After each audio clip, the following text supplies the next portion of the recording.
بسم الله الرحمن الرحيم الحمد لله إن الحمد لله نحمده ونستعينه ونستغفره ونؤمن به ونتوكل عليه ونعوذ بالله من شرور أنفسنا ومن سيئات أعمالنا من يهده الله فلا مضل له ومن يضلل فلا هادي له وأشهد أن لا إله إلا الله وحده لا شريك له وأشهد أن محمدا عبده ورسوله أما بعد يا أيها الذين آمنوا اتقوا الله حق تقاته ولا تموتن إلا وأنتم مسلمون. கண்ணியத்திற்குரிய எல்லாம் வல்ல ஏக இறைவனாகிய அல்லாஹுவின் அடியார்களே, அல்லாஹுடைய அருட்பெரும் கிருபையினால் அவன் நம் மீது விதியாக்கிய இந்த ஜும்மாஹுவை அல்லாஹும் அவனுடைய தூதரும் காட்டித்தந்த வழியின் அடிப்படைகளை நிறைவேற்றுவதற்காக நாம் இங்கே ஒன்று கூடியிருக்கிறோம். இந்த தருணத்திலே நாம் அன்றாட வாழ்க்கையில் எதிர்கொள்ளக்கூடிய சோதனைகளை இஸ்லாத்தின் வழியில் நின்று எப்படி எதிர்கொள்ள வேண்டும் என்ற ஒரு சில செய்திகளைத்தான் இன்றைய தினத்தில் நாம் நம்முடைய சிந்தனைக்கு எடுத்துக்கொள்ளவிருக்கிறோம். இந்த செய்தியை நாம் பல முறை பல தருணங்களில் கேட்டு அறிந்திருந்தாலும் மீண்டும் இங்கே பேசப்படுவதற்கான காரணம், இந்த செய்திகளை மீண்டும் மீண்டும் அறிந்து கொள்ளும்போது அது நம்முடைய ஈமானை பாதுகாக்கக்கூடியதாக, நாம் நம்முடைய சோதனைகளை எளிதில் வென்று அதிலிருந்து வெளிவரக்கூடிய ஒரு வாய்ப்பை ஏற்படுத்தும் என்ற நோக்கிலும் அல்லாஹ் ரப்புல் ஆலமீன் தன்னுடைய திருமறை குர்ஆனிலே நினைவூட்டுதல் என்பது மூமின்களுக்கு பயனளிக்கும் என்ற அந்த அடிப்படையிலும் இந்த செய்தி மீண்டும் இங்கே பேசப்படுகிறது. அல்லாஹ் ரப்புல் ஆலமீன் இந்த மனித குலத்திற்கு எப்படி அருட்கொடைகளை, நிகமத்துகளை, பாக்கியங்களை வாரி வழங்கி கொண்டிருக்கிறானோ அதே போன்று அல்லாஹ் ரப்புல் ஆலமீன் இந்த மனிதர்களுக்கு சில சோதனைகளையும் அவ்வப்போது கொடுத்து கொண்டு தான் இருக்கிறான். அல்லாஹுடைய அருளை மாத்திரம் பெற்று வாழக்கூடிய எந்த மனிதனும் உலகத்திலே கிடையாது. அதே போன்று அல்லாஹுடைய சோதனைகளை மாத்திரம் அனுபவித்து வாழக்கூடிய மனிதனும் இந்த உலகத்தில் கிடையாது. அல்லாஹுடைய அருட்கள், அல்லாஹுடைய சோதனை, இந்த இரண்டும் மனிதனுடைய வாழ்க்கையில் மாறி மாறி வந்து கொண்டே தான் இருக்கும். அப்படி அந்த சோதனையை அல்லாஹ் நமக்கு ஏற்படுத்துகிற பொழுது நம்மிலே பல நபர்களை பார்க்குகிறோம். தொழுகின்ற தொழுகையாளிகள் உட்பட, நோன்பாளிகள் உட்பட, ஹஜ்ஜுக்கு சென்ற ஹாஜிகள் உட்பட, இந்த மார்க்கத்தை எடுத்து பிரச்சாரம் செய்கிற பெரிய தாயிக்கள், ஆலிம்கள் உட்பட அவர்களுடைய வாழ்க்கையிலே ஒரு சோதனை வந்துவிட்டது என்று சொன்னால் அது அவர்களுடைய ஈமானை பலவீனமடைய செய்வதை பார்க்குகிறோம். சோதனை என்று சொன்னால் எதுவாக வேண்டுமானாலும் இருக்கலாம். வல நபுலுவன்னக்கும் பிஸையும் மினல் ஹவுஃப் வல் ஜூஹ் வ நக்ஸி மினல் அம்வால் வல் அன்ஃபுஸ் வஸ் ஸமராத்தி வ பஸ்ஸிரில் சாபிரின். அல்லாஹ் சொல்றான் குர்ஆன்ல, மனிதர்களை நாம் சோதிப்போம், பசியை கொண்டு சோதிப்போம், அவனுக்கு பயத்தை ஏற்படுத்தி சோதிப்போம், விவசாயத்திலே விளைச்சலை குறைத்து அவனுடைய வியாபாரத்திலே நஷ்டத்தை ஏற்படுத்தி மனிதர்களை சோதிப்போம். ஏன் சில தருணங்களில் மனிதர்கள் அவர்கள் பாசம் வைத்திருக்கிற, நேசம் வைத்திருக்கிற அவர்களுடைய இரத்த உறவுகளை, சொந்த பந்தங்களை, அவர்களுடைய உயிர்களை கைப்பற்றுவதின் வாயிலாகவும் நாம் மனிதர்களை சோதிப்போம். பஸ்ஸிரில் சாபிரின், பொறுத்து கொண்டோருக்கு நபியே நீங்கள் நற்செய்தி கூறுங்கள் என்று சொல்லி அல்லாஹ் தன்னுடைய திருமறை குர்ஆனிலே சொல்லுவதை பார்க்கிறோம். அப்போ இது மாதிரியான சோதனைகளை நாம் எதிர்கொள்ளுகிற பொழுது அந்த மனிதனுடைய எண்ணம், நமக்கு போய் இப்படி சோதனை வந்து விட்டதே, நான் தானே தொழுகிறேன், நான் தானே நோன்பு இருக்கிறேன், நான் தானே தான தர்மங்களில் அதிகமாக ஈடுபடுகிறேன், அல்லாஹ்வுக்கு கொஞ்சம் கூட இறக்கம் இல்லை, எங்க உம்மா தான் கிடைத்தாராம், எங்க வாப்பா தான் கிடைச்சாங்களா, அவங்கள உயிரை தான் நீ கைப்பற்றணுமா என்று சொல்லி அல்லாஹ்வை எல்லாம் திட்டக்கூடிய, இன்னும் சில நேரங்களில் இந்த இஸ்லாத்தை விட்டே வெளியேறக்கூடிய அந்த சோதனையுடைய உச்சகட்டத்திலே அந்த வேதனையை தாங்க முடியாமல் இஸ்லாத்தை விட்டு வெளியேறக்கூடிய சில காட்சிகளை எல்லாம் நாம் கண்டு வருகிறோம். இதற்கெல்லாம் காரணம் என்ன? இதற்கெல்லாம் அடிப்படை என்ன? இந்த சோதனையை பற்றி அவர்கள் புரியாததினால் அல்லாஹ் பல மனிதர்கள் நினைத்துக் கொண்டிருக்கிறார்கள். அதான் அல்லாஹ் தன்னுடைய திருமறை குர்ஆனிலே சொல்லும்போது சொல்லுகிறான், மனிதர்களை நாம் சோதித்தால், அவர்களுக்கு நல்லவைகளாக கொடுத்தால், அக்ரமுகு அவர்களை நாம் சங்கைப்படுத்தினால், மனிதன் சொல்லுகிறான் ஃபயகூலு ரப்பி அக்ரமன், என்னுடைய ரப்பு யார் தெரியுமா, அவன் என்னை சங்கைப்படுத்தி விட்டான், அவன் என்னை கைவிடவில்லை. அதே வேளையில் மனிதர்களை நாம் சோதித்தால் அம்மா இதா மபுத்தலாஹு ரப்பு கதர அலைஹி ரிஸ்கஹு ஃபயகூலு ரப்பி அஹானன், மனிதர்களை நாம் சோதித்து கதர அலைஹி ரிஸ்கஹு அவனுடைய பொருளாதாரத்தை நாம் சற்று அளந்து கொடுத்தால், கொஞ்சம் வறுமையிலே போற்று மனிதர்களை நாம் வாட்டினால் உடனே மனிதன் சொல்லுகிறான், என்னுடைய ரப்பு என்னை கைவிட்டு விட்டான், ரப்பி அஹானன், என்னுடைய ரப்பு என்னை இழிவுபடுத்தி விட்டான் என்று சொல்லி மனிதர்கள் சொல்லக்கூடிய அந்த சோதனையினால் ஏற்படக்கூடிய அந்த நன்மைகளை அறியாததனுடைய விளைவு மனிதனுடைய வாழ்க்கையிலிருந்து இப்படிப்பட்ட வார்த்தைகள் வெளிப்படுவதை பார்க்கிறோம். அதே போன்று இன்னும் சில நபர்களை பார்க்கிறோம். ஒரு மனிதனுக்கு ஒரு கஷ்டம் வந்து விட்டால், ஒருத்தருக்கு ஒரு நோய் வந்துருச்சு, இல்ல மிகப்பெரிய ஒரு பொருளாதாரத்திலே ஒரு இழப்பை சந்தித்து விட்டார் என்று சொன்னால் இங்க உட்கார்ந்து நம்ம என்ன பேசுகிறோம், அவர் கொஞ்சம் அநியாயமா பண்ணிட்டு இருந்தாரு, அவர் பண்ண அக்கிரமத்துக்கு அல்லாஹ் கொடுத்த அடி இது அப்படின்னு சொல்லி ஒருவன் ஒரு கஷ்டத்தை அனுபவிக்கிற பொழுது, ஒருவன் ஒரு சிரமத்திலே மூழ்கிற பொழுது, ஒருவனுக்கு ஒரு கேன்சர் போன்ற ஒரு நோய் வருகிற பொழுது இங்க உட்கார்ந்து நம்ம என்ன பேசுறோம், அவன் பண்ண அநியாயத்துக்கு அல்லாஹ் கொடுத்த அடி என்று சொல்கிறோம். ஆனால் அல்லாஹ்வுடைய தூதர் சொன்னார்கள், ஃபமை யுரிதுல்லாஹ பிஹி ஹைரன், அல்லாஹ் ஒரு மனிதனுக்கு நல்லதை நாடினால், அல்லாஹ் ஒரு மனிதனுக்கு ஹைரை நாடினால், அல்லாஹ் ஒரு மனிதனுக்கு சிறப்பை நாடினால் யுஸீபு மின்ஹு, அவர்களுக்கு அல்லாஹ் முசீபத்தையே கொடுப்பான். நாம ஆப்போசிட்டா வழங்கி வச்சிருக்கிறோம். நம்மளுக்கு ஒருத்தன் கஷ்டம் வந்துட்டா போதும், ஒருத்தவனுக்கு கேன்சர் வந்துட்டா போதும், இங்க உட்கார்ந்துகிட்டு அவனை பத்தி குறை பேசி கொண்டிருக்கிறோம், அல்லாஹ் கொடுத்த அடி என்று சொல்லிக் கொண்டிருக்கிறோம். ஆனால் அல்லாஹ்வுடைய தூதர் சொன்னார்கள், ஒருவனுக்கு அல்லாஹ் நல்லதை நாடுகிறான் என்பதற்கான அர்த்தமே, அல்லாஹ் ஒரு மனிதனுக்கு சிறப்பை நாடுகிறான் என்பதற்கான அர்த்தமே அவனுக்கு முசீபத்து சோதனை வந்தாக வேண்டும். உலகத்திலே ஒரு மனிதன் சோதனையே இல்லாமல் வாழ்கிறான் என்று சொன்னால் அவன் காஃபிராக இருப்பதற்கு அத்தனை தகுதியும் அவனுக்கு இருக்கிறது. ஏன், இந்த சோதனையினால் அல்லாஹ் தரக்கூடிய அந்த நன்மைகளை நாம் கணக்கில் கொள்ள வேண்டும். அல்லாஹ்வுடைய தூதர் அவங்க ஆச்சரியப்பட்டு ஒரு விஷயத்தை சொன்னாங்க. அல்லாஹ்வுடைய தூதரே ஆச்சரியப்படுறாங்க, அஜபல்லில் அம்ரில் மூமினின், இந்த மூமினுடைய விஷயங்கள் எல்லாமே எனக்கு ஆச்சரியத்தை ஏற்படுத்துகிறது. ஏன் ஆச்சரியத்தை ஏற்படுத்துகிறது, அவனுக்கு ஒரு நன்மை கிடைத்தால், அல்லாஹ்வின் புறத்தில் இருந்து அவனுக்கு ஒரு நல்லது கிடைத்தால் உடனே அல்லாஹ்வுக்கு சுக்கூர் செய்கிறான், சக்கர அல்லாஹ்விற்கு நன்றி செலுத்துகிறான், அதன் மூலமாக அவன் நன்மையை அள்ளிக்கொள்கிறான்.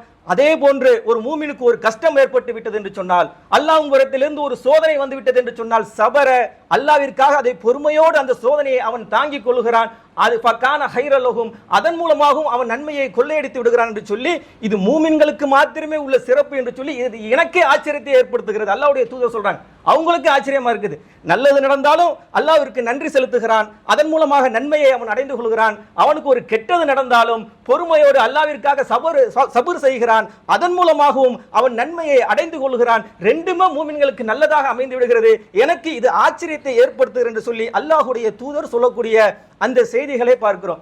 இப்போ இந்த சோதனையினால், இந்த மாதிரி கஷ்டங்களினால் அல்லாஹ் ஏதோ நமக்கு சோதனை என்று சொன்னால் அல்லாஹ் ஏதோ குழந்தை பாக்கியத்தை நாம் இல்லாமல் ஆக்கி இருக்கலாம், நமக்கு ஒரு பெரிய கொடிய நோயை தந்திருக்கலாம், நம்முடைய வியாபாரத்தில் நஷ்டத்தை ஏற்படுத்தி இருக்கலாம், மிகப்பெரிய இழப்புகளை நாம் சந்தித்திருக்கலாம். இந்த சோதனைகளை எல்லாம் நாம் எதிர்கொள்கிற பொழுது, அனுபவிக்கிற பொழுது நாம் ஒன்றை தெரிந்து கொள்ள வேண்டும். இந்த சோதனையின் வாயிலாக இதை தாங்குகிற பொழுது, அந்த சோதனையிலே நம்முடைய ஈமான் தளராத பொழுது, அந்த சோதனையிலே நம்முடைய நாவுகளை நாம் கட்டுப்படுத்துகிற பொழுது, அந்த சோதனையை நம்முடைய உள்ளத்தை கட்டுப்படுத்துகிற பொழுது இதற்கு பின்னால் மிக சிறப்பான ஒரு வாழ்க்கை, ஒரு சிறப்பான ஒரு செயல் அல்லாஹ்வின் புறத்திலிருந்து ஏற்பாடு செய்யப்பட்டிருக்கிற என்ற செய்திகளை எல்லாம் அல்லாஹ் என்ன செய்யறான், இந்த சோதனையினால் ஏற்படக்கூடிய அந்த நன்மைகளின் பட்டியலை நமக்கு அல்லாஹ் அடுக்கிக் கொண்டே போகிறான். அதிலே முதலாவது நன்மையாக, முதலாவது சிறப்பாக இந்த சோதனையை நாம் தாங்குவதினால், அந்த சோதனையை நாம் எதிர்கொள்வதினால் நமக்கு கிடைக்கக்கூடிய மிகப்பெரிய ஒரு சிறப்பு என்னவென்று சொன்னால் அல்லாஹ்வுடைய நேசம் நமக்கு கிடைக்கிறது, அல்லாஹ்வுடைய பாசம் கிடைக்கிறது. நாம் அத்தனை பேரும் சொல்லுவோம், அல்லாஹ்வை நீங்க நேசிக்கிறீங்களா இல்லையான்னு கேட்டா நம்ம அத்தனை பேரும் சொல்லுவோம், நான் அல்லாஹ்வை நேசிக்கிறேன் என்று சொல்லுவோம், அல்லாஹ்வின் மீது நான் பாசம் வைத்திருக்கிறேன் என்று சொல்லுவோம்.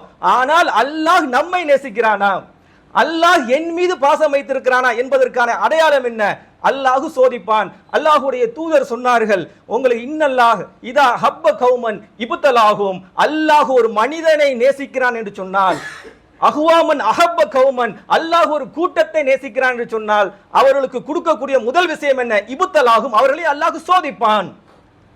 அல்லாஹ் நம்மை நேசிப்பதற்கான அடையாளம், அல்லாஹ் நம் மீது விருப்பப்படுவதற்கான அடையாளம், அல்லாஹ் என் மீது பாசம் வைத்திருக்கிறான் என்பதற்கான அடையாளம் என்ன, சோதனை. அல்லாஹ் அவர்களை சோதிப்பான். அதிகமாக சோதனைக்கு உள்ளாக்கப்பட்டவர்கள் யார், நபிமார்கள்.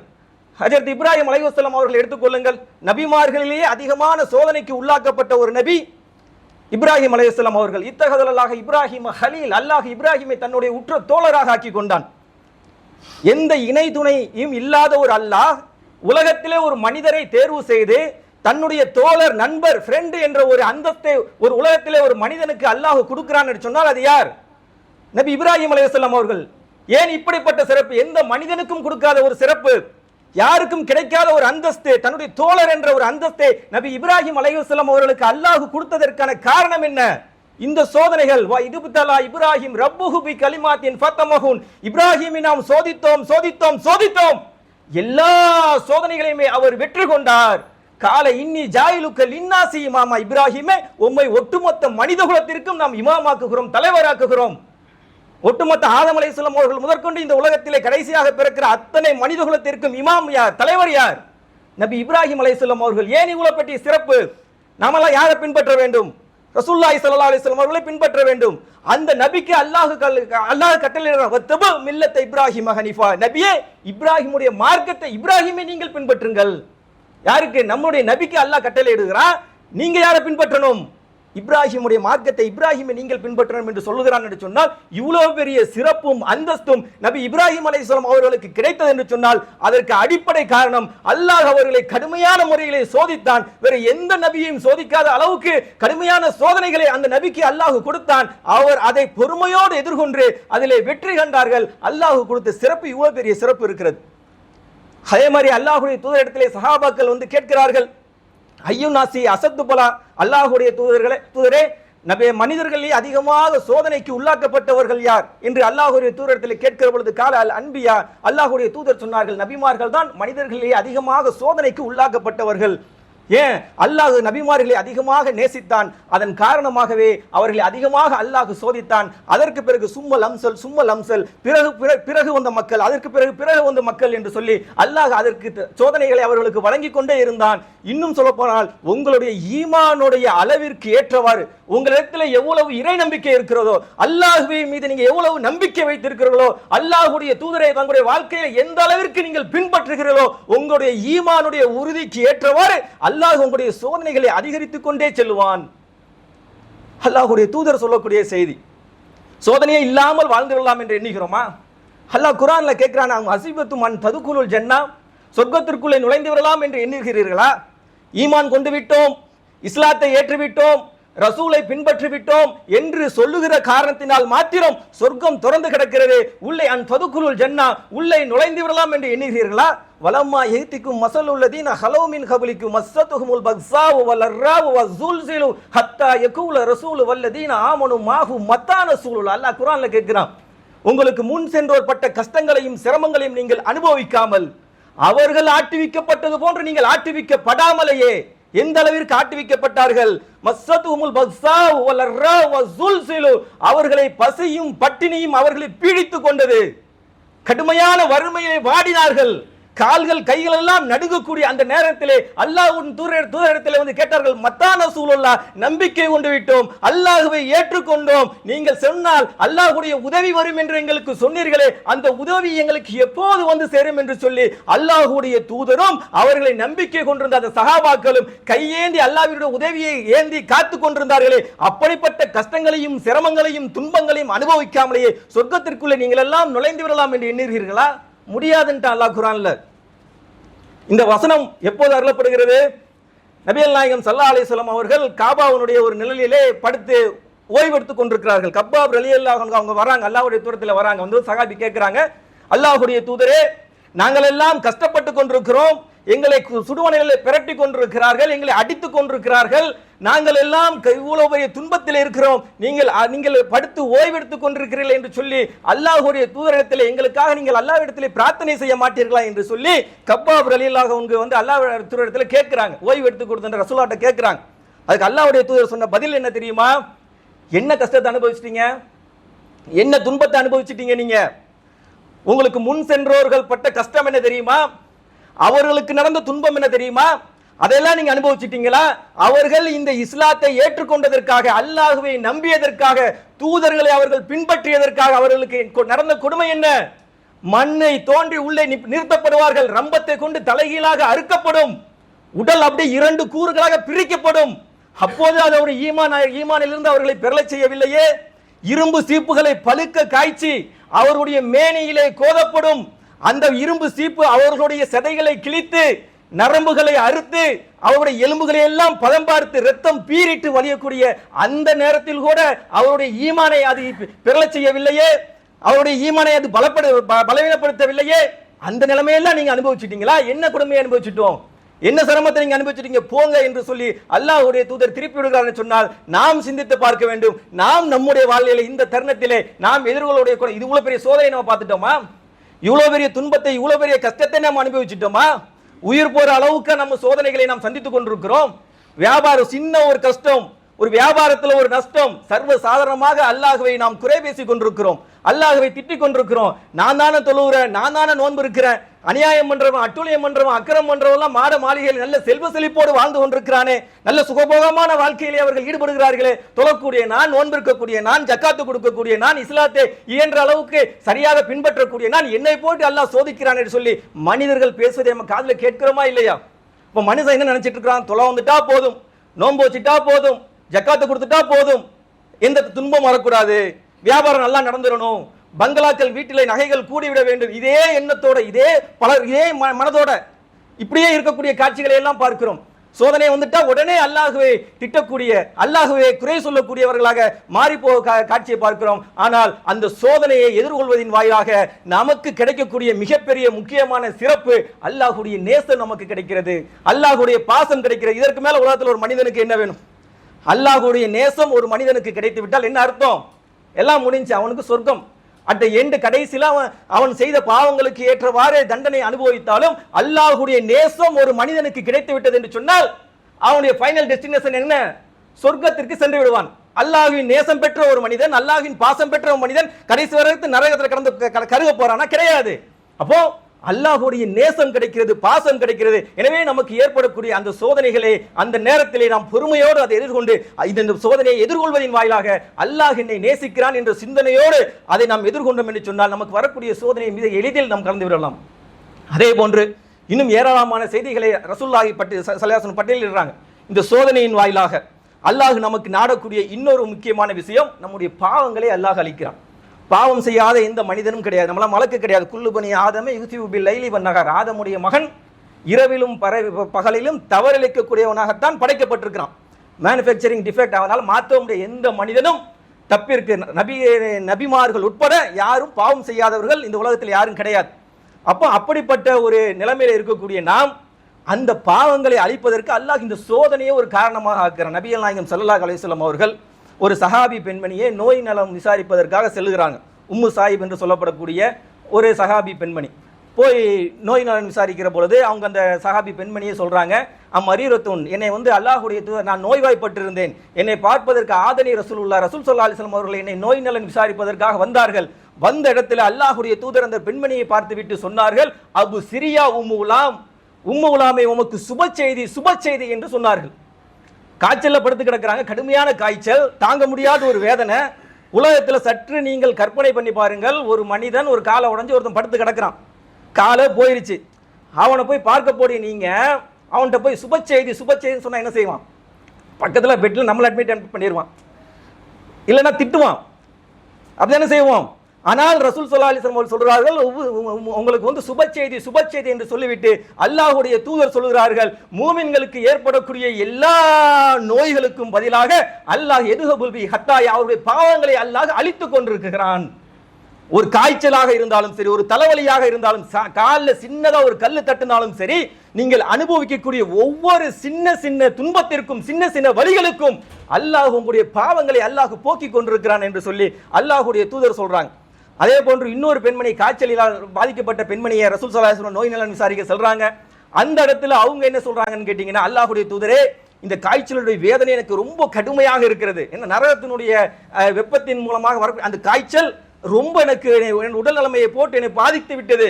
எனவே இந்த காய்ச்சலுக்கு அல்லாஹ் பரக்கத்தை செய்யாமல் இருக்க நீங்கள் பிரார்த்தனை செய்யுங்கள், இந்த காய்ச்சலுக்கு அல்லாஹ் நாசத்தை ஏற்படுத்துவானாக. நம்ம நோயை திட்டக்கூடாது பேசிக்க, ஆனால் நம்ம திட்டுவோம்ல, இந்த பாலா போன மண்டவலி, இந்த நாசமா போன வைத்த வலி எனக்கெல்லாம் வந்துச்சுன்னா பெண்கள் அதிகமாக நோயை திட்டக்கூடியவர்களாக இருப்பார்கள். ஆனால் அல்லாஹ்வுடைய தூதர் ஒன்று சொல்றாங்க, பெண்ணே இந்த நோயை நீ திட்டாதே, ஏனால் மூமின்களுக்கு ஏற்படுகிற இந்த நோயின் வாயிலாக அல்லாஹ் அவருடைய பாவங்களை போக்குகிறான். எப்படி போக்குகிறான் என்று சொன்னால், ஒரு இரும்பிலே ஏற்றப்பட்ட துரு அது தீயிலே வாட்டப்படுகிற பொழுது எப்படி அந்த துருவெல்லாம் அகன்று விடுமோ, அதே போன்று மூமின்களுடைய பாவங்களை இந்த காய்ச்சலின் வாயிலாக, இந்த நோயின் வாயிலாக, அவர்களுக்கு ஏற்படக்கூடிய கஷ்டங்களின் வாயிலாக அல்லாஹ் அவருடைய பாவங்களை எல்லாம் அழித்துக் கொண்டிருக்கிறான் என்று சொல்லி, எனவே நீங்கள் நோயை திட்டாதீர்கள். இது ஒரு படிப்பினை. நம்மளும் திட்டுவோம், தெரியாது, சரியான வயிற்று வலி வந்துச்சுன்னா திட்டதான் செய்வோம். ஆனால் நம்ம கண்ட்ரோல் பண்ணிக்கிறோம். அல்லாஹ் இந்த செய்தியை கேட்ட பிறகாவது நாம் என்ன செய்யணும், நோய்களை, எந்த நோயும் நமக்கு ஏற்படக்கூடிய எந்த துன்பத்துக்காகவும் நம்ம என்ன செய்யக்கூடாது, அதை திட்டிவிடக்கூடாது. அதை அல்லாஹ்விற்காக பொறுமையோடு நாம் எதிர்கொள்ள வேண்டும். அல்லாஹ்வுடைய பாவங்களை மன்னித்துக் கொண்டிருக்கிறான் என்பதை நாம் புரிந்து கொள்ள வேண்டும். பாவம் செய்யாத எந்த மனிதனும் கிடையாது. மூட்டை மூட்டையாக டன்னாக பாவங்களை, பாவ மூட்டைகளை சுமந்து நிற்கக்கூடிய நாம் இந்த சின்ன சின்ன துன்பத்தின் வாயிலாக அல்லாஹ் என்னுடைய பாவங்களை அழிக்கிறான் என்ற ஒரு எண்ணம் வந்தால் நமக்கு வரக்கூடிய எந்த ஒரு சோதனையாக இருந்தாலும், எந்த நோயாக இருந்தாலும் மிக எளிதிலே மன வலிமையோடு அதை எதிர்கொள்ளக்கூடியவர்களாக நாம் இந்த விஷயத்தை அறிந்தோம் என்று சொன்னால் அதை மிக எளிதிலே நம்மால் எதிர்கொண்டு விட முடியும். அதே இது மாதிரி ஏராளமான செய்திகள் இருக்கிறது. அல்லாஹ்வுடைய தூதர் சொல்றார்கள், உங்களுக்கு இன்னும் சொல்ல போனால் உங்களுக்கு ஒரு நோயை அல்லாஹ் கொடுக்கிறான், ஒரு கஷ்டத்தை கொடுக்கிறான், ஒரு துன்பத்தை கொடுக்கிறான், தாங்க முடியாத ஒரு இழப்பை அல்லாஹ் உங்களுக்கு ஏற்படுத்துகிறான். அந்த இழப்பிலேயே உங்களுக்கு மரணம் வந்து விட்டது என்று சொன்னால் நீங்கள் நாளை மறுமையிலே அல்லாஹ்வை சந்திப்பீர்கள். உங்களுடைய தலையில எந்த பாவங்களும் இல்லாதவர்களாக நாளை மறுமையிலே அல்லாஹ்வை சந்திப்பீர்கள் என்று சொல்லி அல்லாஹ்வுடைய தூதர் சொல்லக்கூடிய செய்தியை பார்க்கிறோம். அதே போன்று நபிகள் நாயகம் ஸல்லல்லாஹு அலைஹி வஸல்லம் அவர்கள் சொல்லக்கூடிய இன்னொரு செய்தி, இந்த சோதனைகளை எல்லாம் நீங்கள் எதிர்கொள்கிற பொழுது உங்களுக்கு கடுமையான துன்பம் வருகிறது, ஒரு நோயை கொடுத்துட்டான், அந்த நோயிலேயே நீங்கள் மரணித்து விடுகிறீர்கள். ஆனால் அந்த நோய்க்காக நீங்கள் அல்லாஹ்வை திட்டவில்லை, பொறுமையோடு எதிர்கொள்கிறீர்கள். அந்த நோயிலே உங்களுக்கு மரணம் வந்து விட்டது சொன்னால் அல்லாஹ் அவர்களுக்கு சொர்க்கத்தை கொடுக்குகிறான். புகாரியில் வரக்கூடிய செய்தி இன்னும் ரொம்ப அல்லாஹ் சொல்றான், அல்லாஹ் உங்களுக்கு மனிதர்களுக்கு விருப்பத்திற்குரிய இரண்டை அல்லாஹ் எடுத்துக்கொண்டால், விருப்பத்திற்குரிய இரண்டுனா என்ன, கண் பார்வை, அல்லாஹ் உங்களுடைய கண் பார்வையை பறித்து கொண்டால், அல்லது உங்களுடைய பார்வைகளிலே ஏதேனும் ஒரு குறைகளை ஏற்படுத்தி கண்ணாடி ஸ்பெக்ஸ் போடுற மாதிரி அல்லாஹ் உங்களை ஆக்கிவிட்டான் என்று சொன்னால் அதை நீங்கள் பொறுத்து கொண்டால், அல்லாஹ்விற்காக அதை நீங்கள் எதிர்கொண்டால், அல்லாஹ்விற்காக அதை நீங்கள் தாங்கிக் கொண்டால் அவர்களுக்கு சொர்க்கத்தை தவிர வேறு கூலி இல்லை என்று சொல்லி அல்லாஹ் சொல்லக்கூடிய செய்தியை புகாரில பார்க்கிறோம். இப்படி ஏராளமான இந்த பொறுமையை, இந்த சோதனைகளை நாம் அல்லாஹ்விற்காக தாங்குகிற பொழுது, அல்லாஹ்விற்காக பொறுத்து கொள்கிற பொழுது அல்லாஹ் சொல்லக்கூடிய நன்மைகள் எல்லாம் நீ கணக்கில் கொள்ளுங்க. எல்லாத்தையும் அப்படி கண்ணு முன்னாடி கொண்டு வாங்க. அல்லாஹ் நம்மை நேசிக்கிறான், அல்லாஹ் நம்ம மீது பாசம் வைக்கிறான், அல்லாஹ் நம்முடைய பாவங்களை அழிக்கிறான். அல்லாஹ் இன்னும் சொல்ல போனால் அல்லாஹ் உங்கள் கால்களில் குத்தப்படுகிற ஒரு முள் உட்பட அல்லாஹ் அதற்கு பாவங்களை அழிக்கிறான், அல்லது உங்களுடைய தரஜாவை உயர்த்துகிறான், நன்மைகளையும் கொடுக்கிறான். அந்த சோதனையை நாம் எதிர்கொள்வதின் வாயிலாக அல்லாஹ் நமக்கு தரக்கூடிய இன்னொரு பாக்கியம் என்ன, அல்லாஹ் உங்களுக்கு நன்மையையும் கொடுக்கிறான். எனவே முஸ்லிம்கள் புரிந்து கொள்ள வேண்டும், காபீர் அவன் நல்லா இருக்கிறான, அவன் நல்ல சந்தோஷமா வாழ்றான, கெட்டவர்கள் அநியாயக்காரர்கள் எல்லாம் சுகபோகமாக வாழ்கிறார்களே என்று சொல்லி அவர்களோடு நீங்கள் கம்பேர் பண்ணாம, ஏன்னா ஒரு முஸ்லிமுக்கு, ஒரு காபீருக்கு அல்லாஹ் சோதித்தான் என்று சொன்னால், அவனுக்கு கஷ்டத்தை கொடுத்தான் என்று சொன்னால் அது அவனுக்கு கஷ்டம்தான். அதே போன்று ஒரு காபீருக்கு அல்லாஹ் மிகப்பெரிய செல்வ செழிப்பான ஒரு வாழ்க்கையை கொடுக்கிறான் என்று சொன்னால், மிகப்பெரிய அந்தஸ்தை அவனுக்கு உயர்த்துகிறான் என்று சொன்னால் அதுவும் அவனுக்கு முசீபத்து. ஆனால் ஒரு மூமினுக்கு அல்லாஹ் கஷ்டத்தை கொடுத்தால் அதை நாம் பொறுமையோடு தாங்கினால் அதுவும் மூமினுக்கு நன்மை. அல்லாஹ் நமக்கு நன்மையை ஏற்படுத்தினால் அதுவும் நமக்கு நன்மையாக அமைந்துவிடும். காபீர்களுக்கு கொடுக்க வேண்டிய அல்லாஹ் கொடுக்கக்கூடிய விஷயங்கள் எல்லாம் எப்படி என்று சொன்னால், இந்த தற்காலிக உலகத்திலே ஒரு சின்ன ஒரு எப்படி வீட்டில் ஒரு எலி இருக்குது, அந்த எலியை பிடிப்பதற்காக ஒரு தேங்காய் அந்த எலிப்பொறியில வைக்கிறோம். எதுக்கு வைக்கிறோம்? எலி மீது உள்ள பாசத்தில் வைக்கிறோமா? எலிக்கு மீது உள்ள அன்பை வைக்கிறோமா? சாப்பிட்டு போட்டுன்னு வைக்கிறோமா? எதுக்கு வைக்கிறோம்? அந்த பொறியில எதுக்கு அந்த தேங்காவையும் ஒரு வடையை மாட்டி வச்சு எலியை பிடிக்க பார்க்கிறோம்? எதுக்கு வைக்கிறோம்? அதே மாதிரி தான் அல்லாஹ் ரப்புல் ஆலமீன் காபிர்களுக்கு கொடுக்கக்கூடிய இந்த விஷயங்கள் எல்லாம், நீ வாடா நஸ்தஜ்ரிஜுஹும், உன்னை பிடிப்போம் பிடிப்போம் பிடிப்போம், மின் ஹைசு லா யஹ்லமூன், நீங்கள் அறியாத வண்ணம் சன்னஞ்சன்னமாக உங்களை பிடித்திருப்போம் என்பதற்காக அல்லாஹ் கொடுக்கக்கூடியது. அதை பார்த்து நாம் ஏமாந்து விடக்கூடாது. காபிர்களுக்கு கொடுக்கிறது எல்லாம் அல்லாஹ் கடுமையான புடியை அவர்களுக்கு பிடிக்க இருக்கிறான் என்பதை உணர்ந்து நமக்கு ஏற்படக்கூடிய மூமின்களாக நமக்கு ஏற்படக்கூடிய சோதனைகள், துன்பங்கள், துயரங்கள் எதுவாக இருந்தாலும், இன்னும் சொல்லப்போனால் உதாரணத்திற்கு சொல்ல வேண்டும் சொன்னால், இப்னு அப்பாஸ் அறிவிக்கக்கூடிய ஒரு செய்தி, சஹாபாக்கள்கிட்ட கேட்கிறாங்க, உங்களுக்கு சொர்க்கத்தில் பெண்மணியை நான் காண்பித்து தரட்டான்னு கேட்கிறாங்க. காமிங்கலம் பார்ப்போம் என்று சொன்ன போது, அந்த பாருங்க ஒரு கருப்பு பெண்மணி வருகிறார்களே, அடிமை பெண் ஒருத்தவங்க வராங்கல்ல, அவங்க தான் சொர்க்கத்தினுடைய பெண்மணி என்று சொன்ன உடனேயே, எப்படி சொல்றீங்க சொர்க்கத்து பெண்மணி என்று சொல்லி சஹாபாக்கெல்லாம் கேட்கிற பொழுது, அந்த பெண்மணி அல்லாஹ்வுடைய தூதரிடத்திலே வந்தார்கள். அல்லாஹ்வுடைய தூதரிடத்தில் அவர்களுக்கு இருக்கக்கூடிய அந்த சோதனையை, அந்த துன்பத்தை சொல்லி அவர்கள் முறையிட்டார்கள். என்ன சோதனை அவங்களுக்கு?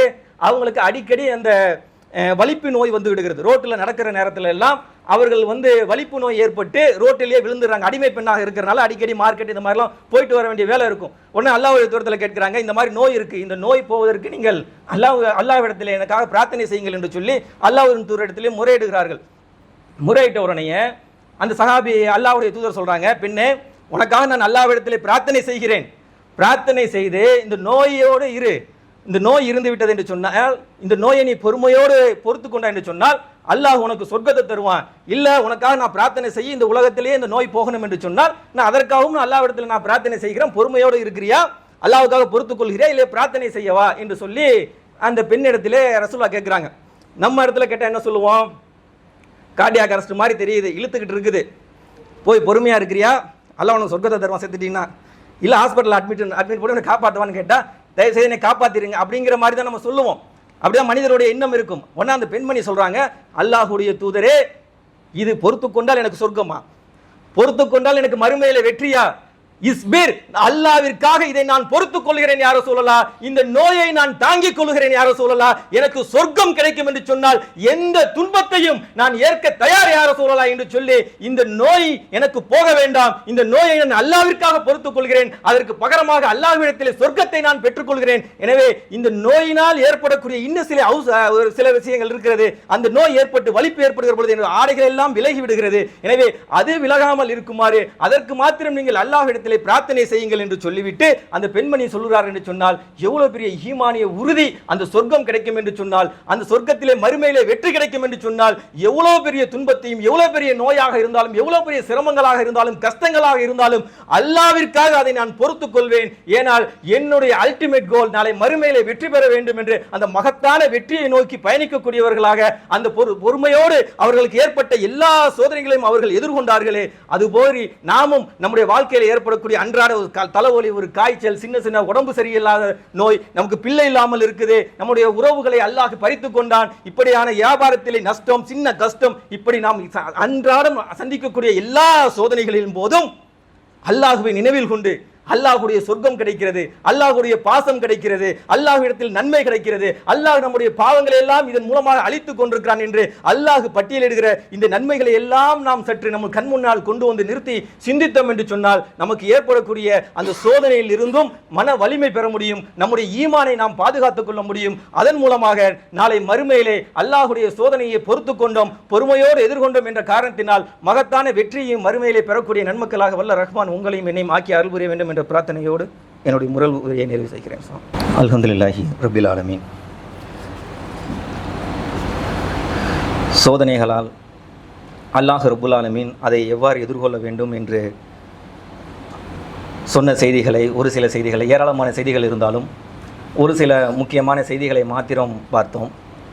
பார்த்த செய்திகளை எல்லாம் நீங்கள் தொகுத்தீர்கள் என்று சொன்னால் எல்லாமே ஹியர் ஆஃப்டர் என்ன மறுமைக்கு அப்புறமா உள்ளதே சொல்கிறீங்க பாய், எதுவுமே நமக்கு இப்போ பெனிஃபிட்டாக எதுவுமே இல்லையே, பொறுமையை எதிர்கொண்டா ஒன்று அல்லாஹ் நேசிக்கிறான்னு சொல்கிறீங்க, அது நமக்கு தெரியாது, பொறுமையோடு சோதனைகளை எதிர்கொண்டால், நோயை எதிர்கொண்டால், கஷ்டத்தை அனுபவித்தால் அல்லாஹ் நமக்கு பாவங்களை அளிக்கிறான்னு சொல்கிறீங்க, அதுவும் நம்மளால் ஃபீல் பண்ண முடியலை, பாவங்களை அளிக்கிறான் ஒருவர் நன்மையை தரான்னு சொல்கிறீங்க, அதையும் நம்மால் உணர முடியவில்லை, மறுமையில் இதை தாண்டி அல்லாஹ் சொர்க்கத்தை தருகிறான்னு சொல்கிறீங்க, அதுவும் மறுமை சார்ந்தது, எல்லாமே மண்ணுக்குள்ளே போனதுக்கப்புறம் உள்ள செய்தியாக நீங்கள் சொல்கிறீங்க. ஏன் மனிதனோட என்ன இருக்கும், கரண்ட்டாக எங்களுக்கு இப்போ என்ன கிடைக்கும், அதான் ப்ராஃபிட் போட்டால் 2 வருஷம் இது எனக்கு என்ன இப்போ இன்வெஸ்ட்மெண்ட் பண்ணணும்னு சொன்னால் எனக்கு உடனே என்ன ப்ராஃபிட் கிடைக்கும் தான் மனிதனுடைய எண்ணம். அந்த லைவ் ப்ராஃபிட்டை தான், உடனடியாக கிடைக்கக்கூடிய அந்த நன்மைகளை தான் மனிதர்கள் அதிகமாக நேசிக்கக்கூடியவர்களாக இருக்கிறாங்க. அந்த அடிப்படையில் இந்த சோதனைகளினால் அதை நாம் தாங்குகிற பொழுது, அதை எதிர்கொள்கிற பொழுது மறுமை சார்ந்த நன்மைகள் மாத்திரம் கிடையாது, அல்லாஹ் இந்த உலகத்திலேயுமே உங்களுக்கு சிறப்பான வாழ்க்கையை தருவான் என்பதற்கு ஏராளமான சான்றுகள், வரலாறுகளை ஹதீஸ்களில் நம்மால் பார்க்க முடிகிறது. அபு தல்ஹா ரலியல்லாஹு அன்ஹு அவர்களுடைய வரலாறை நாம் கேள்விப்பட்ட ஒரு நீண்ட நெடிய ஒரு செய்தி தான். அவங்களுடைய புள்ள மகன் இறந்துருவாங்க, அதை ஒழிச்சு வச்சுருப்பாங்க. இந்த செய்தி நீங்கள் கேள்விப்பட்டிருப்பீங்க. அந்த செய்தியில் வரக்கூடிய அந்த சாரம்சத்தை மாற்றி நம்ம எடுத்து பார்த்தோம் என்று சொன்னால், அவங்களுடைய மனைவியை விட்டு என்ன செய்கிறாங்கன்னா, வேலைக்காக என்ன செய்கிறாங்கன்னா விட்டுட்டு போகிறாங்க. கை குழந்தையாக அவங்களுடைய பிள்ளை இருக்கிறார்கள். அவருக்கு ரொம்ப நோய்வாய்ப்பட்டிருக்கக்கூடிய ஒரு குழந்தை. குழந்தை மீது அதிக அளவு கடந்த பாசத்தை என்ன செஞ்சுருக்கிறாங்கன்னு கேட்டிங்கன்னா, அபூதல்ஹா அவங்க குழந்தை மீது சரியான பாசம் வச்சுருக்கிறாங்க. ஒரே புள்ள தான். அந்த பிள்ளையை விட்டுட்டு வீட்டில் விட்டுட்டு மனைவி இடத்துல கொடுத்துட்டு நான் போய் வெளியே போய், ஏன்னா ஆண்களாக இருக்கிறனால வெளியே போய் சம்பாதிக்கிறதுக்காக பொருளாதாரத்திற்காக வெளியே செல்கிறாங்க. சென்று இருக்கக்கூடிய நேரத்தில் அந்த புள்ளை என்ன ஆயிருதுன்னு கேட்டிங்கன்னா மரணித்து விடுகிறது. மரணித்த வேதனையை தாய்க்கு தாங்க முடியாமல் கதறி அழுகுறாங்க. யாரையும் கூப்பிடலை. புள்ள இறந்துட்டான். இறந்த உடனே பயங்கரமான ஒரு வேதனை. கணவன் அபூதல்ஹா என்ன செய்கிறான்னு கேட்டால் நோன்பு வச்சு வெளியே போயிருக்கிறாங்க. நோன்பாளியாக வெளியே சென்றிருக்கிறார்கள். கடுமையான வேதனை தாங்க முடியலை. யாரையும் கூப்பிடல. நம்ம வீட்டில் இருந்தால் எல்லாத்துக்கும் இந்த மட்டும் ஃபோன் அடித்து கணவன் வீட்டுக்கு திரும்புவதற்கு முன்னாடியே வீட்டுக்கு முன்னாடி ஒரு 200 பேர் கூடியிருப்போம். பந்தெல்லாம் அடிச்சிருப்போம். ஒரு எல்லாரும் ஒரு அழுகையோடு ஒப்பாரிகளோடு நம்முடைய குடும்பங்கள் காணப்பட்டிருக்கும். இப்படி தான் நம்ம குடும்பங்களில் நடக்கும். ஆனால் யாரையுமே காணோம். போன இடத்துல என்ன செய்கிறான்னு கேட்டிங்கன்னா, அந்த பிள்ளை என்ன செய்கிறாங்கன்னா, சுற்றி ஒரு இடத்துல இறந்து போன தன்னுடைய பிள்ளையை சுற்றி ஒரு இடத்துல வச்சுறாங்க. வச்சுட்டு அழுகையெல்லாம் கண்ட்ரோல் பண்ணிவிட்டு அந்த மனைவி இருக்கிறாங்க. நோன்பாளியாக சென்ற அபூதல்ஹா அவர்கள் வீட்டிற்கு வராங்க. வந்த உடனேயே முதல் கேள்வியே என் புள்ள எப்படி இருக்கிறான், காய்ச்சல் பரவாயில்லையா அவனுக்கு என்று கேட்குறாங்க. இறந்த விஷயம் தெரியாது. உடனே மனைவி சொல்கிறார்கள், இப்போ நல்லா நிம்மதியாக இருக்கிறான். இறந்து போன தன்னுடைய பிள்ளை நிம்மதியாக நல்ல உறக்கத்தில் இருக்கிறான், நிம்மதியாக இருக்கிறான்னு சொல்கிறாங்க. ஏன் சொல்லலைன்னு கேட்டால், வெளியில் சென்றிருக்க தன்னுடைய கணவர் நோன்பாளியாக வெளியே சென்றிருக்கிறார். வந்த உடனே இந்த செய்தியை சொன்னோம்னு சொன்னால் நோன்பை கூட திறக்க மாட்டோம். நம்ம சுபாவம் அப்படி தானே. நோன்பை கூட திறப்பதற்கு நமக்கு இது வராது. உடனே சொன்னால் பெரிய அதிர்ச்சி ஆயிடுவாங்க. அது மாத்திரம் இல்லாமல் தன்னுடைய பிள்ளை மீது அளவு கடந்த பாசம் வைத்திருக்கக்கூடிய ஒரு தந்தையும் கூட அவங்கள்ட்ட எப்படி சொல்ல வேணாம் என்று சொல்லி என்ன செய்கிறாங்கன்னு கேட்டிங்கன்னா, அவங்கள முதல்ல அமைதிப்படுத்துவோம் என்பதற்காக அவங்கள்ட்ட உண்மையை மறைத்து விட்டார்கள். மறைச்சிட்டு அவங்க நோன்பையும் திறந்துட்டாங்க. நோன்பையும் திறந்ததுக்கப்புறம் என்ன செய்கிறாங்கன்னா, கணவன் ஆண்கள் வெளியே சென்று வந்திருக்கனால் அவர்களுக்கு இல்லற தேவை இருக்கும். அதனால் அதையும் கருத்தில் கொண்டு என்ன செய்கிறாங்கன்னு கேட்டிங்கன்னா, சொல்லாமல் மறைச்சிட்டு தாம்பத்தியத்திலும் அவங்க என்ன செய்கிறாங்க, ஈடுபடுறாங்க. ஈடுபட்டு எல்லாம் முடிஞ்சதுக்கப்புறம் தன்னுடைய கணவரிடத்தில் அபூதல்ஹாவிடத்தில் அவங்க கேட்குறாங்க, மனைவி சொல்கிறாங்க, அல்லாஹ் நமக்கு ஒரு யாராச்சும் ஒரு ஆள் அமானிதமாக ஒரு பொருளை கொடுத்தா அவங்க திருப்பி கேட்டால் கொடுக்கணுமா வேணாமா என்று கேட்குறாங்க. உடனே அபூதல்ஹா சொல்கிறார், கண்டிப்பாக கொடுத்து தான் அவங்க அமானிதமாக அவங்களுக்கு கொடுத்துட்டாங்கன்னு சொன்னால் திருப்பி கேட்டால் அவங்க இடத்துல நம்ம ஒப்படைக்க தான் செய்யணும். சொன்ன மாத்திரத்தில் அவங்களுடைய மனைவி சொல்கிறார்கள், இன்டைரக்டாக சொல்கிறாங்க, அல்லாஹ் உங்களுக்கு எதை கொடுத்தானோ அது அமானிதம், அல்லாஹ் எதை எடுத்துக்கொண்டானோ அது அவனுக்கு சொந்தமானது என்று ஒரு வார்த்தை தான் சொல்கிறாங்க. சொன்ன மாத்திரத்தில் புரிஞ்சுட்டு அபூதல்ஹாவோட கண்கள்லேருந்து கண் அப்படி கொட்டுது. ஏன்னா விஷயம் தெரிஞ்சிருச்சு, புள்ள உயிரோடு இல்லைங்கிற செய்தியை இன்டைரக்டாக சொன்ன மாத்திரத்திலே அப்படியே கண் கலங்கி கதறி அழுகுறாங்க. கடுமையான கோபம் ஒருபுறம். சாயங்காலமாக வீட்டுக்கு வந்தாச்சு. நோன்பு திறப்பதற்கு வரைக்கும் என்னிடத்திலே என் பிள்ளை இறந்த செய்தியை சொல்லவில்லை. தாம்பத்தியத்திலும் ஈடுபட்டதுக்கு அறகு இப்போ இவ்வளோ தாமதமாகி என் பிள்ளை இறந்து விட்டான் என்ற செய்தியை இப்போது அறிவிக்கிறேன் என்று சொல்லி கடுமையான கோபம் ஒருபுறம், கடுமையான வேதனை ஒருபுறம் தாங்க முடியாமல் அல்லாஹ்வுடைய தூதரிடத்திலே செல்கிறார்கள். அல்லாஹ்வுடைய தூதரே, என்னுடைய பிள்ளை இறந்து விட்டான். என்னுடைய மனைவி இதை மறைத்து இது மாதிரி நடந்த செய்தியெல்லாம் எடுத்து சொல்கிற பொழுது அல்லாஹ்வுடைய தூதர் அவர்களை அமைதிப்படுத்தி விட்டு சொல்கிறாங்க, பொறுமையாக இருங்க, அன்றைய தினத்திலே நீங்கள் தாம்பத்தியத்தில் ஈடுபட்டீர்களா என்று கேட்கிறாங்க. அல்லாஹ்வுடைய தூதர் ஆமாம், அல்லாஹ் உங்களுக்கு அமைதிப்படுத்தி அல்லாஹ் உங்களுக்கு சிறப்பை இதோட சிறந்ததை இந்த உலகத்தில் உங்களுக்கு கொடுப்பான், அல்லாஹ்வுக்காக பொறுமையோடு இருங்க என்று சொல்லி அவங்கள பொறுமையாக அல்லாஹ் உடைய தூதர் அனுபவிச்சிட்டாங்க. அனுபவித்த உடனேயே அவங்களுக்கு அதே மாதிரி சில மாதங்கள் 10 மாதத்திற்கு பிறகு ஒரு குழந்தை பிறக்கிறது. அதுக்கு அல்லாஹ்வுடைய தூதர் அப்துல்லா என்று பெயரிடுகிறார்கள். அது மாத்திரமில்லை, அந்த ரிவாயத்தை அறிவிக்கக்கூடிய அந்த புகாரியில் அந்த வரக்கூடிய அந்த செய்தியை நீங்கள் படித்தீர்கள் என்று சொன்னால் அதற்கு அறிவிக்கக்கூடிய அந்த அறிவிப்பாளர்கள் பின்னால் வரக்கூடிய செய்தியாளர்கள் சொல்கிறாங்க, அவர்களுக்கு அதற்கு பிறகு அல்லாஹ் 9 குழந்தைகளை கொடுத்தான். 9 குழந்தைகளையும் அல்லாஹ் ஹாஃபில்களாக, குரானை கற்றறிந்தவர்களாக, குரானை கற்பிக்கக்கூடியவர்களாக அந்த 9 குழந்தைகளையும் அல்லாஹ் ஆக்கினான். ஒற்றை குழந்தை உயிரோடு இருந்தால் கூட இப்படிப்பட்ட சிறப்பு அவர்களுக்கு கிடைத்திருக்குமா என்று தெரியாது. அல்லாஹ் ஒரு குழந்தையை பறித்து கொண்டான். அந்த விஷயத்தை அவர்கள் பொறுமையோடு அல்லாஹ்விற்காக அவர்கள் பொறுத்து கொண்டார்கள். மிகப்பெரிய இழப்பு. நம்முடைய இழப்பை, வியாபாரத்தில் நடக்கிற இழப்பையெல்லாம் விட ஒரு மனிதனுக்கு நடக்கக்கூடிய மிகப்பெரிய இழப்பு என்ன? தான் பெற்ற பிள்ளை கை குழந்தையாக இருக்கு. நம்ம அவ்வளோ ஆசை, அவ்வளோ பாசம் வைத்து வளர்க்கக்கூடிய நம்முடைய பிள்ளை நம்மை விட்டு மரணிக்கிறான் என்று சொன்னால் அது தாங்கிக் கொள்ள முடியாத கடுமையான வேதனை. அந்த வேதனையை அவர்கள் அல்லாஹ்விற்காக பொறுத்துக் கொண்டார்கள். அல்லாஹ்வுடைய தூதர் சொன்னார்கள், அல்லாஹ் உனக்கு இதைவிட சிறந்ததை இந்த உலகத்திலே தருவான் என்று சொன்னார்கள். ஒரு குழந்தை இருந்தால் கூட இப்படிப்பட்ட சிறப்பு இருக்கான் தெரிந்திருக்காது. அல்லாஹ் அதற்கு பிறகு 9 குழந்தைகளை அபூ தல்ஹாவிற்கு கொடுத்தான். அந்த 9 குழந்தைகளுமே காஃபில்களாக, ஹாமில்களாக, குர்ஆனை கற்றுக் கொடுக்கக்கூடியவர்களாக, கற்று அறிந்தவர்களாக அல்லாஹ் அவர்களை நாங்கள் கண்டோம் என்று சொல்லி பின்னால் வரக்கூடிய அறிவிப்பாளர்கள் சொல்லக்கூடிய செய்தியை பார்க்கிறோம். எனவே அல்லாஹ்விற்காக மறுமையில கிடைக்கக்கூடிய நன்மைகள் ஒருபுறம் இருந்தாலும் இந்த உலகத்திலேயே அல்லாஹ் ரப்புல் ஆலமீன் மிகப்பெரிய ஒரு சிறப்பான ஒரு வியாபாரத்தில் ஒரு நஷ்டம் ஆயிடுச்சா, தூக்கி போட்டு ஓரமா உட்காருங்க, அல்லாஹ்விடத்திலே உதவி தேடுங்கள், பொறுமையோடு இருங்கள், திட்டாதீங்க. எல்லாம் என் வியாபாரத்தில் நஷ்டம் இருக்கு, எல்லாம் நல்லதானே செஞ்சேன், தொழுதானே, நோன்பு இருந்தேனே, ஜக்காத்துலாம் முறையா கொடுத்து வந்தேனே, எனக்கு இப்படி ஒரு நஷ்டம் வந்துருச்சு, இப்படி ஒரு துன்பத்தை ஏற்படுத்திட்டியா அல்லாஹ்னு சொல்லி திட்டி விடாமல், அல்லாஹ் ஏதோ ஒரு நன்மை எனக்கு இதில் வைத்திருக்கிறான் என்று சொல்லி சற்று பொறுமையோடு அல்லாஹ்வின் பக்கம், அவன் பக்கம் ஓடுங்கள், அல்லாஹ்விடத்தில் சரணடையுங்கள். வீட்டில் ஒரு இழப்பு, குடும்ப உறுப்பினர்களை இழந்து விட்டோம், தாங்க முடியல, திடீர்னு போய் செக் பண்றோம், கேன்சர்னு சொல்லிட்டான், பயம் வந்துருச்சு, தாங்க முடியல, அல்லாஹ்வை நோக்கி செல்லுங்கள், அல்லாஹ்விடத்தில் முறையிடுங்கள், அல்லாஹ் பொறுமையோடு அவரிடத்தில் உதவியை தேடுங்கள். அல்லாஹ் ரப்புல் ஆலமீன் நிச்சயமாக மறுமையில் கிடைக்கக்கூடிய நன்மை அது தனிப்பட்டியல். அதுபோக இந்த உலகத்திலேயும் அதற்கு பிறகு மிக சிறப்பான ஒரு வாழ்க்கையை அல்லாஹ் நாடினால் நமக்கு தர இருக்கிறான் என்ற அந்த ஒரு நம்பிக்கையோடு அல்லாஹ்விடத்திலே நாம் உதவியை நாம் எதிர்நோக்கி அவனிடத்திலே சரணாகதி அடைந்தோம் என்று சொன்னால் நிச்சயமாக மறுமை மாத்திரமல்ல, இந்த உலகத்திலேயும் நாம் சந்திக்கிற சோதனைகளுக்கு எதிராக பகரமாக அல்லாஹ் மிக சிறப்பான ஒரு வாழ்க்கையை ஏற்படுத்தி தருவான். அப்படிப்பட்ட ஒரு மூமின்களாக அந்த சோதனையை எதிர்கொள்ளக்கூடியவர்களாக வாழ்ந்து நல்லதொரு பாக்கியங்களை அல்லாஹ்வின் புறத்திலிருந்து உலகிலும் நாளை மறுமையிலும் பெற்று வாழக்கூடிய நன்மக்களாக வல்ல ரஹ்மான் நம் அனைவரையும் ஆக்கி அருள் புரிய வேண்டும் என்ற பிரார்த்தனையோடு எனது உரையை நிறைவு செய்து கொள்கிறேன். வாஹிர் தவானா அல்ஹம்துலில்லாஹி ரப்பில் ஆலமீன். அஸ்ஸலாமு அலைக்கும் வரஹ்மத்துல்லாஹி வபரகாத்துஹு.